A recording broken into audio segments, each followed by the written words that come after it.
Hello students, हमने last lecture के अंदर कैपेसिटी एंड पोटेंशियल चैप्टर को एंड कर दिया था।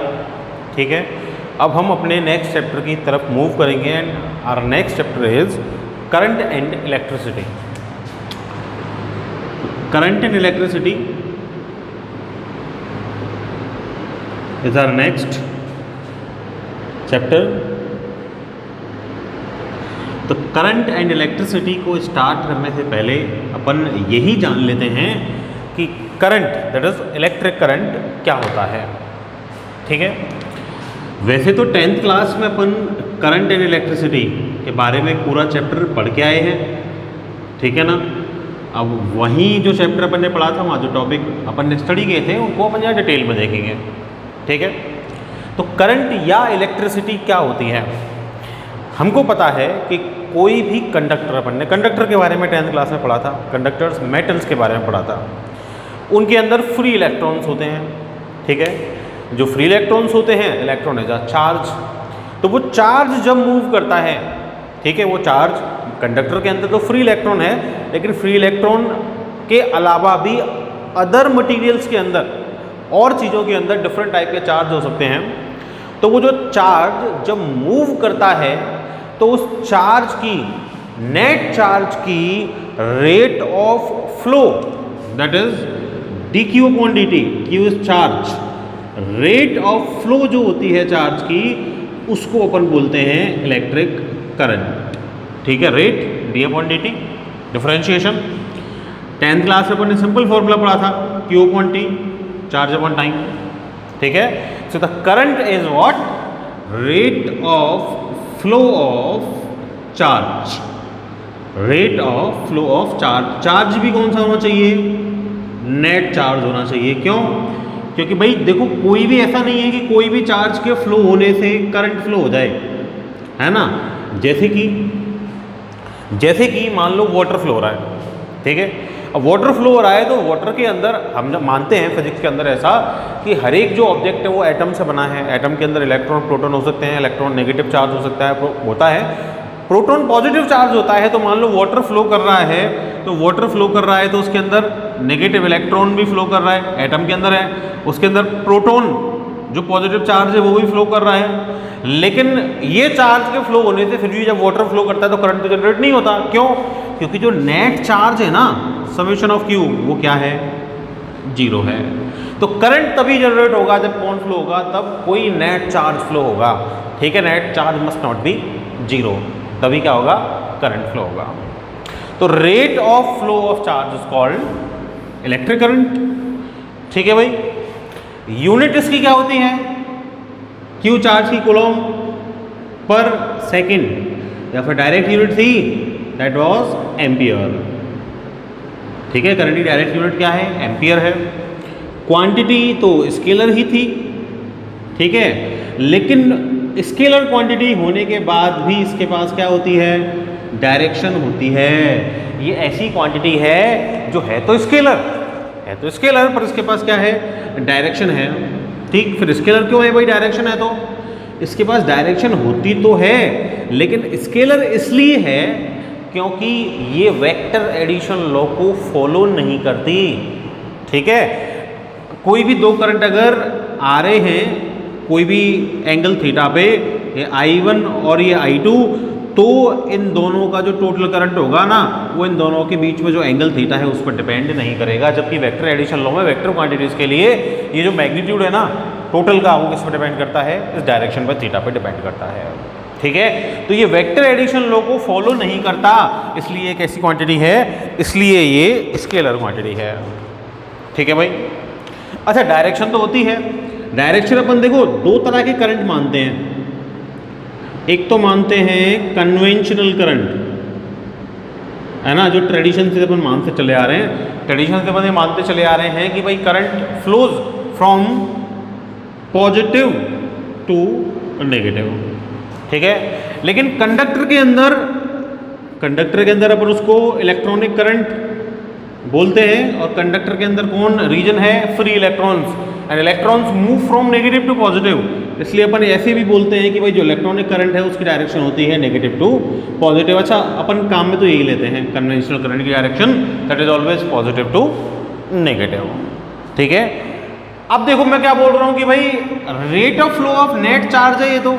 अब चार्ज तो ओनली कंपलसरी थोड़ी है कि इलेक्ट्रॉन ही चार्ज होगा, कोई भी कंडक्टर है, कौन है कंडक्टर, तो कंडक्टर के अंदर तो फ्री इलेक्ट्रॉन ही होते हैं, फ्री इलेक्ट्रॉन होते हैं, तो करंट का जो रीजन है वो कंडक्टर के अंदर तो फ्री इलेक्ट्रॉन ही होगा।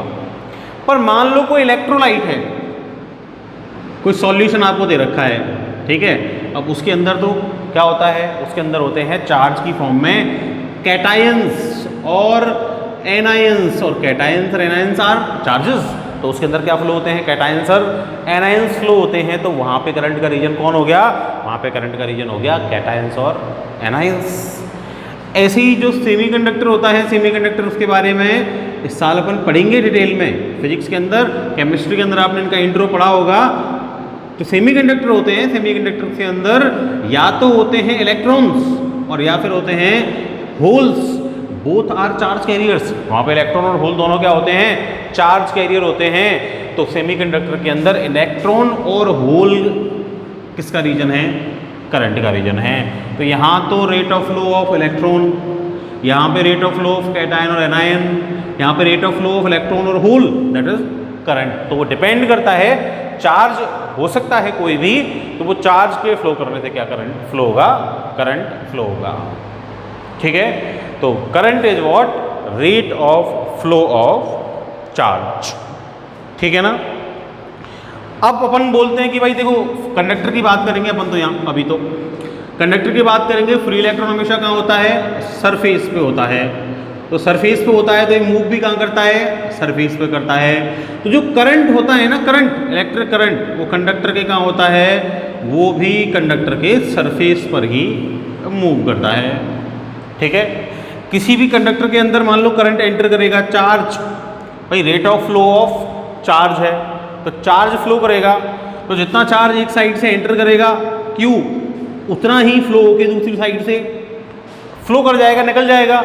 दैट मीन्स अपन ये बोलते हैं कि जो कंडक्टर होता है ना, कोई भी कंडक्टर जिससे चार्ज फ्लो हो रहा है, जिससे करंट फ्लो हो रहा है, वो तो हमेशा कैसा होता है, वो तो हमेशा इलेक्ट्रिकली न्यूट्रल ही होता है। क्यों हो गया इलेक्ट्रिकली न्यूट्रल, क्योंकि जितना चार्ज फ्लो करता हुआ उसके अंदर एंटर करेगा, उतना ही चार्ज दूसरी साइड से उसके अंदर से निकल जाएगा, है ना।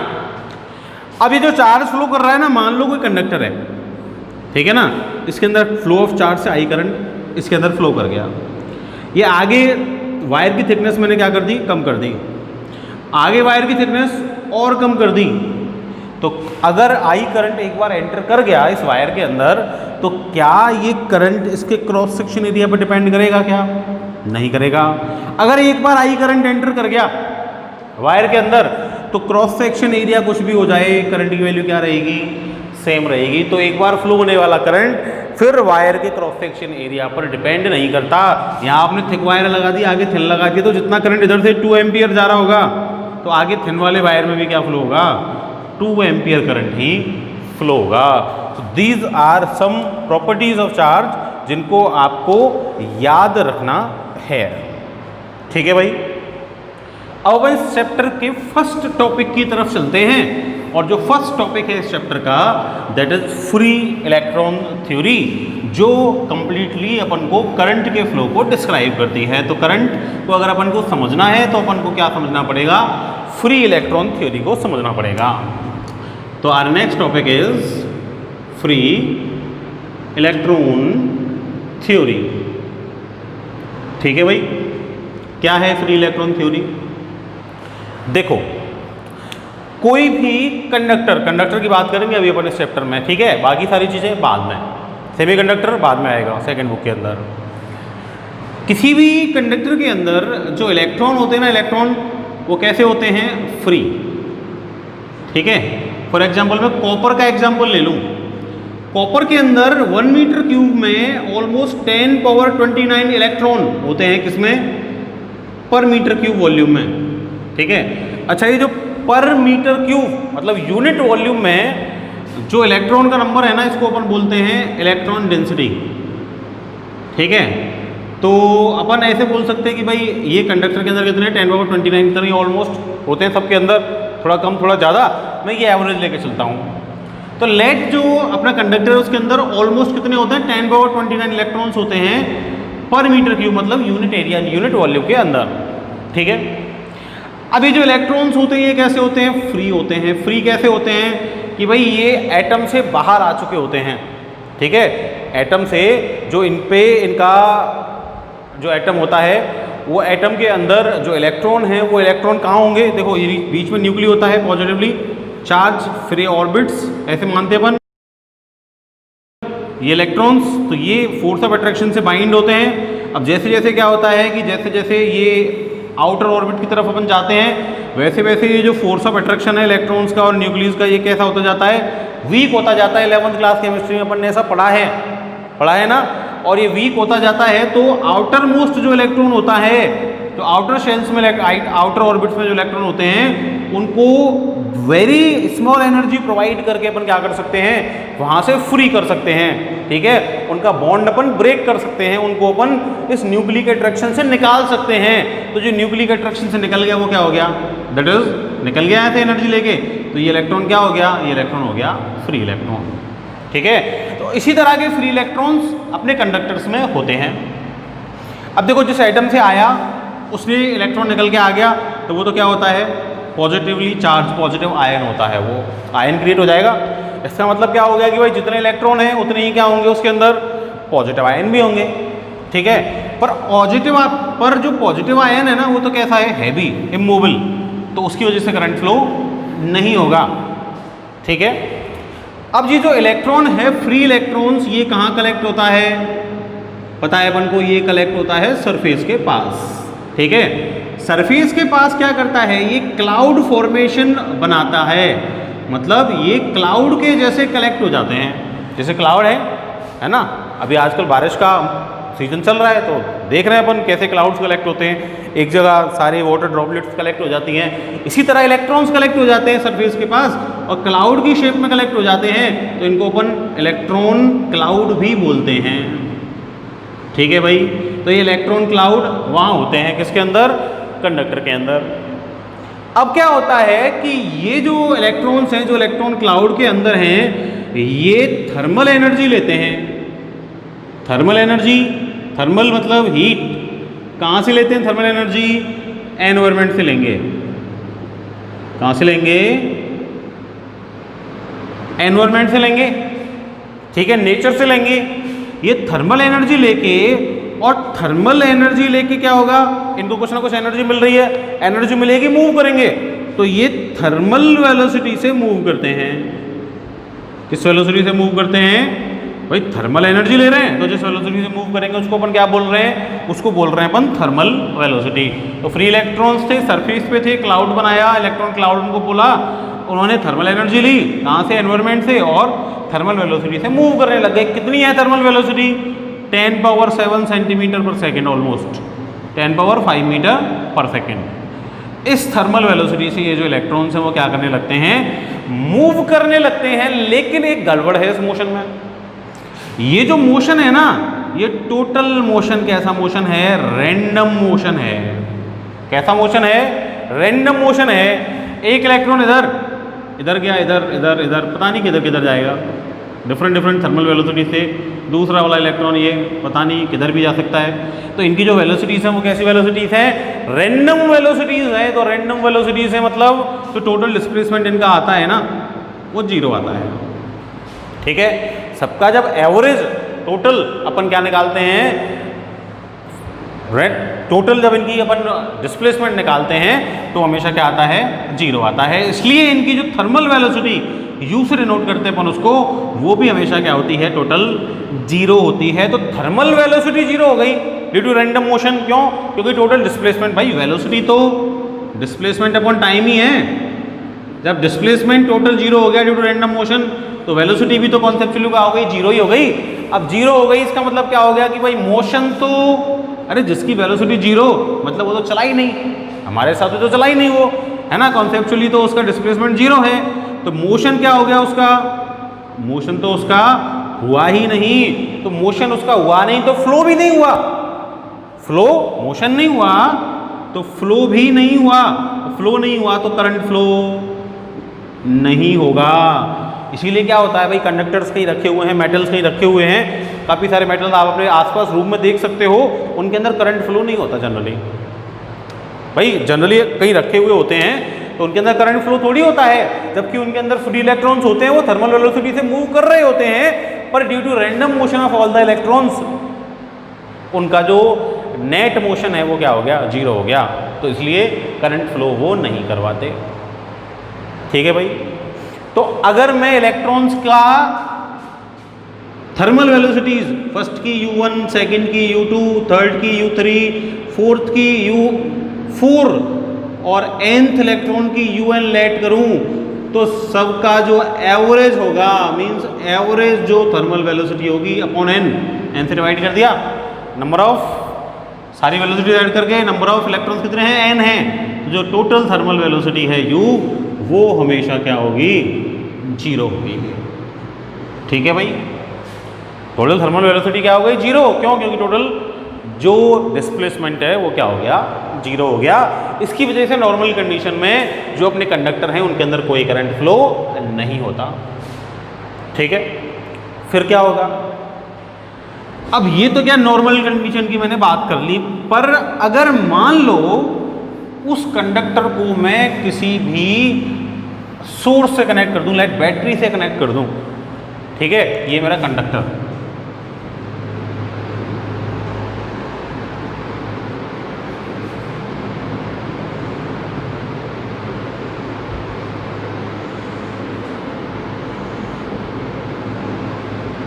ठीक है, ये वायर था, इसको लिया मैंने, ये दोनों साइड से ये की लगा दी एक, और ये कनेक्ट कर दिया मैंने उसको एक बैटरी से, ये पॉजिटिव ये नेगेटिव। ठीक है भाई, पॉजिटिव नेगेटिव पोटेंशियल ये V इसका है बैटरी का, ये पॉजिटिव से इधर फील्ड का पॉजिटिव, ये नेगेटिव से इधर फील्ड का नेगेटिव, तो पॉजिटिव टू नेगेटिव क्या अप्लाई हो गई, इलेक्ट्रिक फील्ड अप्लाई हो गई, इलेक्ट्रिक फील्ड E वेक्टर हो गई अप्लाई। देखो अब इसके अंदर तो क्या थे, इसके अंदर तो थे फ्री इलेक्ट्रॉन्स। अब वो फ्री इलेक्ट्रॉन्स किधर होंगे, फ्री इलेक्ट्रॉन्स होंगे सरफेस पर।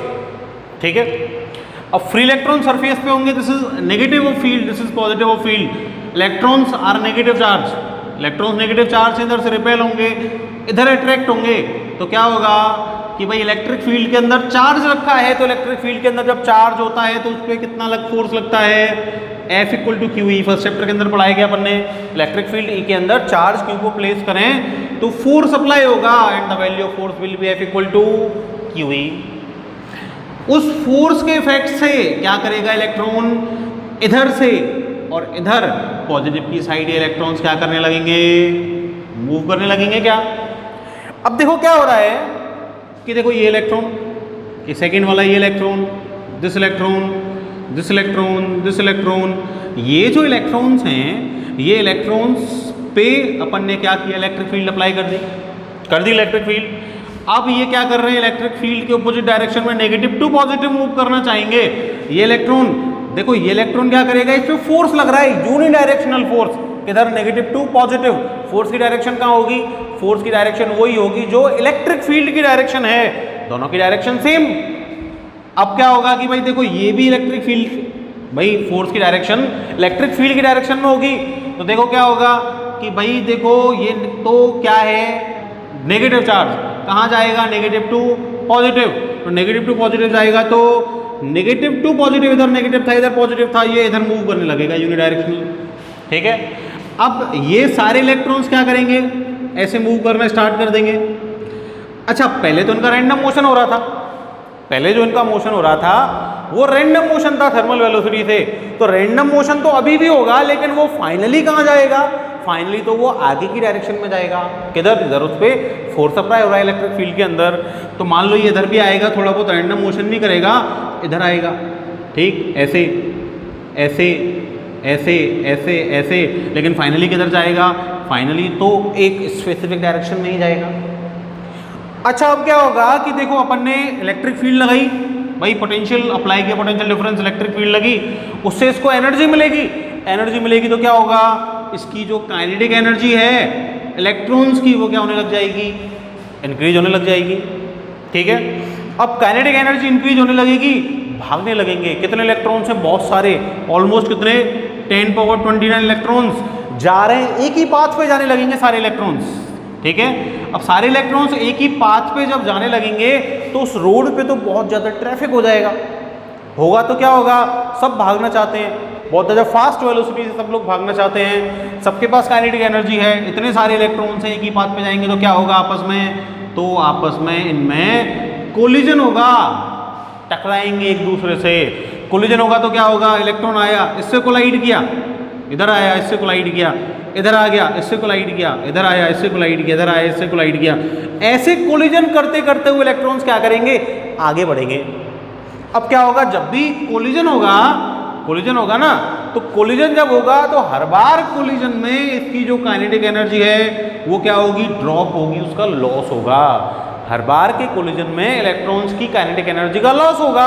इसका मतलब जब ये इलेक्ट्रॉन्स आपस में ऐसे मूव करते हुए और आगे बढ़ेंगे तो बार बार जब इनके कोलिजन्स होंगे तो बार बार कोलिजन होने से हर बार ही इन इलेक्ट्रॉन्स की काइनेटिक एनर्जी क्या होने लगेगी, ड्रॉप होने लगेगी। तो इनकी वेलोसिटी भी कैसी होने लगेगी, ड्रॉप होने लगेगी और ये धीरे धीरे स्लो डाउन होने लगेंगे। ठीक है, अब धीरे धीरे जैसे स्लो डाउन होने लगेंगे तो एक टाइम ऐसा आएगा कि भाई ये सारे के सारे इलेक्ट्रॉन धीरे धीरे जब स्लो डाउन हो जाएंगे ना, तो स्लो डाउन होने पर सब एक जैसी वेलोसिटी से एक के पीछे एक लाइन लगा के आराम आराम से स्टीडी वेलोसिटी से क्या करने लगेंगे, ये एक ही साइड मूव करने लगेंगे। ठीक है, अब ये क्या हो रहा है, जब ये स्टीडी वेलोसिटी से मूव करने लगे, क्यों, क्योंकि कोलिजन से इनकी काइनेटिक एनर्जीज का लॉस हो गया।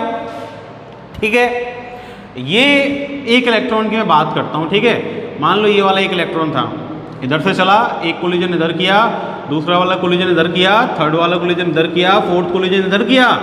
तो हर बार जब कोलिजन कर रहा है तो ये two collision, these are two collisions, first collision यहाँ हुआ, सेकंड इधर हुआ, तो ये जो कोलिजन्स के बीच में जो पाथ है ना, जो डिस्टेंस है, distance between two successive collisions, उसको बोलते हैं फ्री पाथ। ठीक है, और एक फ्री पाथ ये रहा, सेकेंड वाला ये रहा, थर्ड वाला ये रहा, ऐसे बहुत सारे फ्री पाथ हो सकते हैं टू सक्सेसिव कोलिजन्स के बीच में। तो ये फ्री पाथ का अगर मीन निकालें, एवरेज निकालें, तो उसको बोलते हैं मीन फ्री पाथ और उसको डिनोट करते हैं लैम्बडा से।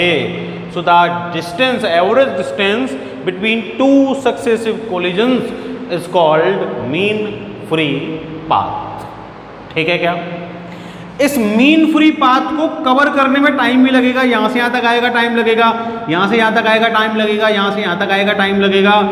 तो किसी भी फ्री पाथ को कवर करने में जो टाइम लगता है उसको बोलते हैं रिलैक्सेशन टाइम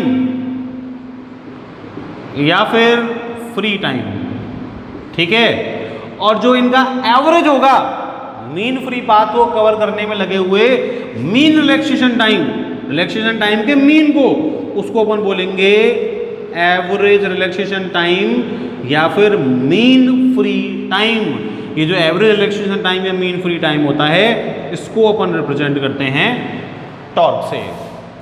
तो आई बात समझ में कि भाई सक्सेसिव कोलिजन्स के बीच में जो एवरेज पाथ होगा जिसपे कोई कोलिजन नहीं होगा, that is mean free path, और जो एवरेज टाइम होगा जिसके लिए कोई कोलिजन नहीं होगा, that is called average relaxation time और मीन फ्री टाइम।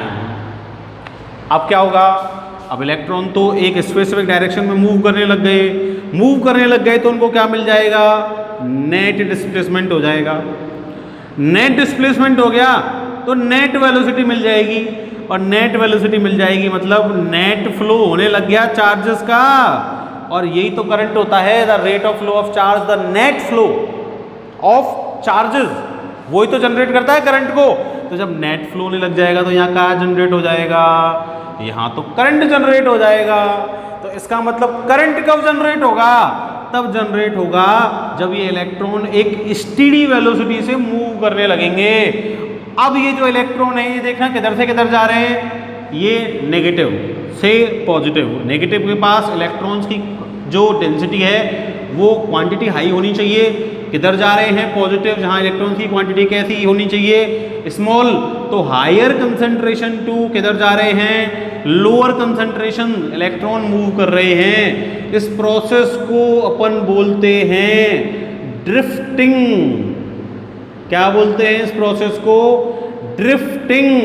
मतलब इलेक्ट्रॉन्स क्या कर रहे हैं, स्टेडी वेलोसिटी से ड्रिफ्टिंग कर रहे हैं। और ड्रिफ्टिंग कर रहे हैं तो इस टाइम इनकी जो वेलोसिटी होती है उसको बोलते हैं ड्रिफ्ट वेलोसिटी, जो होती है ऑलमोस्ट 10⁻⁻⁴ मीटर पर सेकेंड।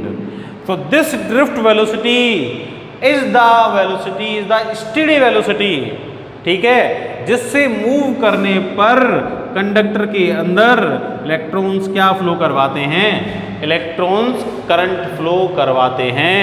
तो करंट फ्लो करवाने के लिए जो इलेक्ट्रॉन्स की रेस्पॉन्सिबल स्टेडी वेलोसिटी है उस वेलोसिटी को अपन बोलते हैं ड्रिफ्ट वेलोसिटी, और उसको Vd से रिप्रेजेंट करते हैं, जिसकी वैल्यू होती है 10⁻⁻⁴ मीटर पर सेकेंड। ठीक है भाई। तो ड्रिफ्ट वेलोसिटी से जब इलेक्ट्रॉन मूव करेगा तभी कंडक्टर के अंदर किसका फ्लो होगा, करंट का फ्लो होगा। और ऐसा तभी पॉसिबल है जब उस पर कोई एक्सटर्नल इलेक्ट्रिक फील्ड लगाई जाए जिससे उस पर फोर्स अप्लाई हो। इसीलिए सोर्स से कनेक्ट करने पर कंडक्टर में करंट फ्लो होता है। ठीक है ना, आई बात समझ में। This is free electron theory and definition of drift velocity. तो नेक्स्ट लेक्चर के अंदर अपन इस ड्रिफ्ट वेलोसिटी के लिए फॉर्मूला जनरेट करेंगे। That's all for today, thank you.